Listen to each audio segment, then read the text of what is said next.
The crew program really is all about local collaboration. It was born out of the fact that the AB 109 realignment was really not sufficient for a small county to do much. So I challenged our staff at the Human Resource Agency to think about what alternatives could we come up with to incentivize folks from not engaging general assistance so that we did not have a general fund impact as a result of AB 109ers returning. What we did was we divided up our managers into 3 different teams. The 3 teams are called the Innovation and Development Team, which is the team that actually came up with the Community Reentry Work Program concept, the System Effectiveness and Efficiency Team, the C team, and the 3rd team is the Leadership and Culture Team.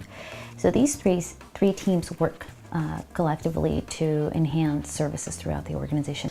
Dividing that team up along the lines of really trying to get to a different level of integration and break down silos, that was really the impetus of getting that started, was the change in those teams and getting our managers all to have a little different and more distinct ownership in the overall well-being of this organization. The objective was for us to look at the gaps in our community. We realized that adults that are coming through the reentry process through a jail, a prison, a mental health institution, there really isn't a lot of safety net services. So we actually stepped up to the challenge to say, what are we going to do about it?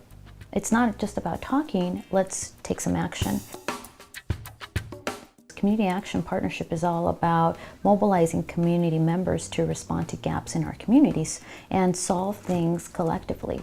And this is how the Community Reentry Work Program started. Partnerships and collaboration and working together is what actually makes all of this stuff come together.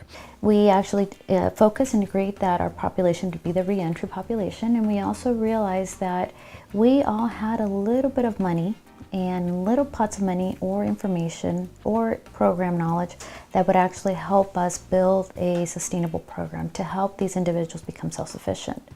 It started with a 3-month program. Our pilot program was to see if we can save general assistance for the county.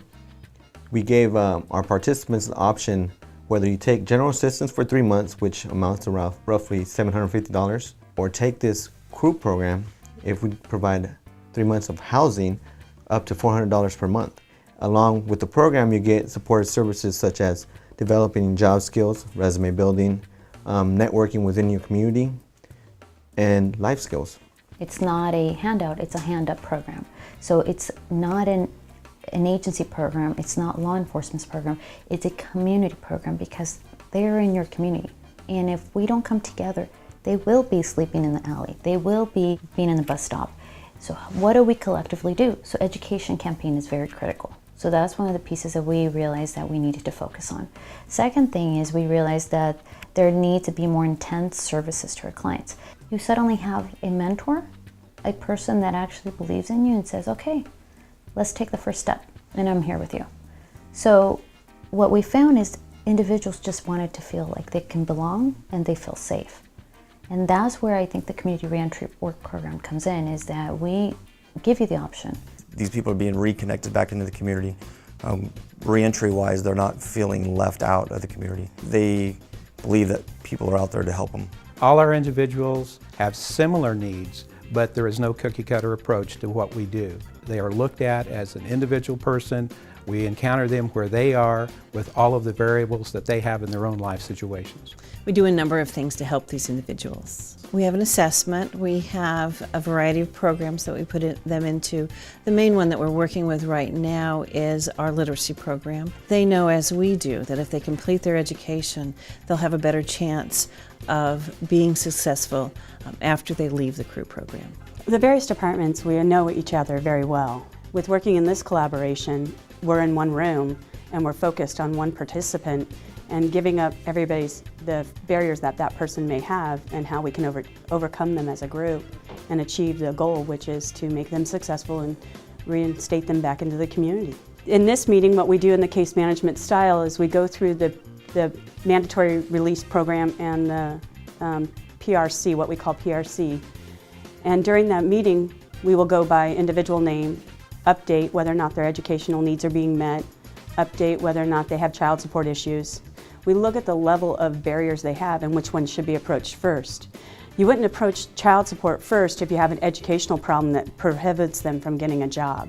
One of our role model crew members started her wood cutting business, and she received a discarded chainsaw and actually started taking jobs. And her business has grown so much that she actually now has crew participants working, and they actually deliver, and that's how they sustain themselves too. I've been wrapped up in the dope scene all my life. I've been doing time since I was 18. I've done 5 terms.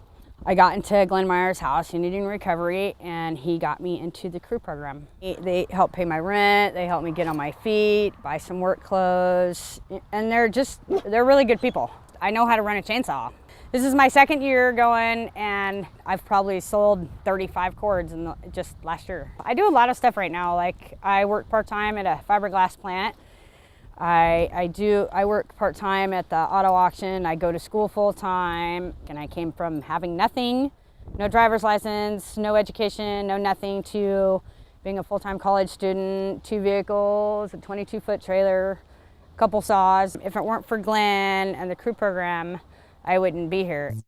If county wanted to start a program like Crew, there has to be a change in culture and a strong commitment from the leadership in the county that things have got to be different. Really, the key is based on 3 things. 1, your leadership.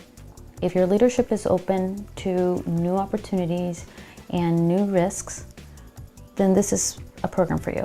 2nd is leveraging your partnerships, looking at who's at the table and looking at who's missing. But 3rd, you have to consider yourself an agent of change. You are the one that's actually bringing change and hope to this vulnerable population. And the program is designed to involve individuals, community, and agencies to work as one. Build that foundation as a whole holistic approach. So on a scale of 1 to 10, this program's a 12. We would anticipate through the first year of our pilot that the potential savings to the county was as much as $396,000. And the cool thing is not only is it a savings, but the individuals who were once perceived as too difficult to reintegrate into society and we needed to build facilities around them are becoming fully employed, owning their own homes or taking care of their own housing, and better yet, 20% of them are starting their own businesses and hiring other people. I'm not saying that we're going to end the problem, but we're going to start with certain individuals, because that domino effect, you're going to break cycles for generations.